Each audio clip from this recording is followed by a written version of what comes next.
Welcome back. We're talking about the Troy Turkey Trot this morning with event director George Regan and Mike Fraser from the city of Troy. And as I said to you before we went to break, one of the things you're probably wondering is, what does it cost? So, George, what does it cost and how do people register? It started at $20. It went to October 27th at $20. And now, this is November 8th, it's $25.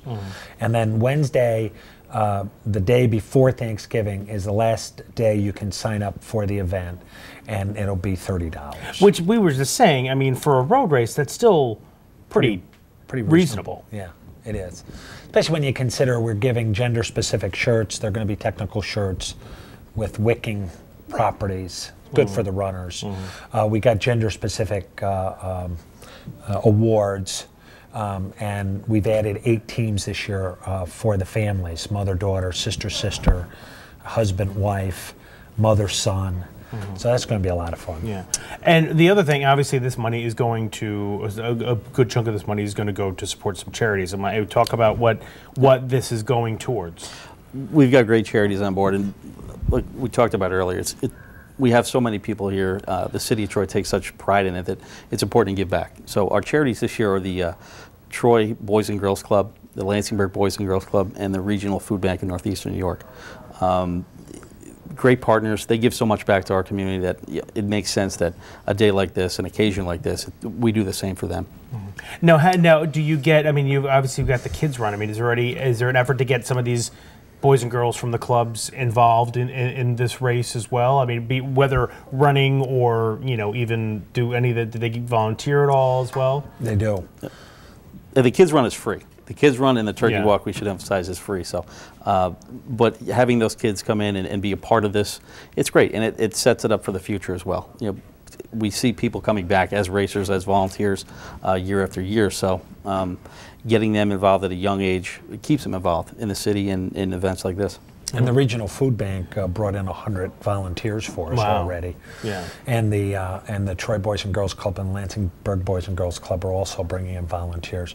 So they're supporting the effort for sure. Yeah. Now, go ahead. Well, I was just going to say it's important to instill, you know, that the importance of getting on a regular physical fitness routine, especially as a child.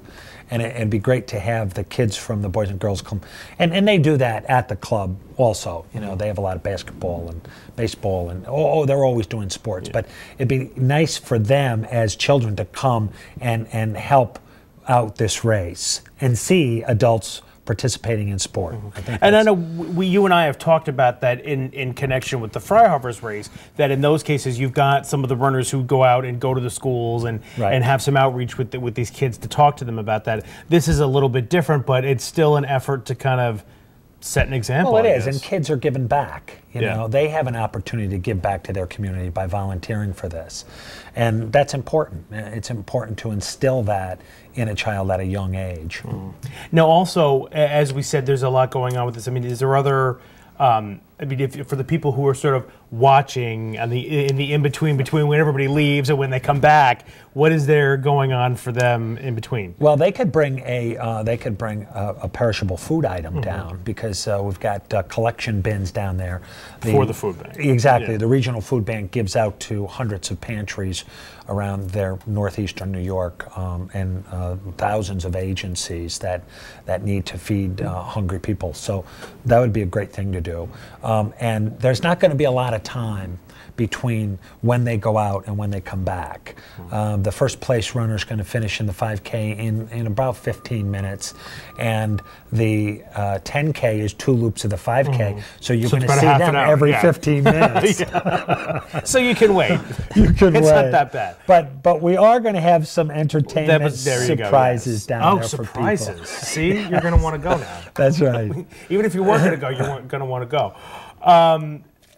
And then, so you, we talked about the charities, and you said people can still, as we've talked about the volunteers, if people really want to volunteer, show up that morning. TroyTurkeyTrot.com.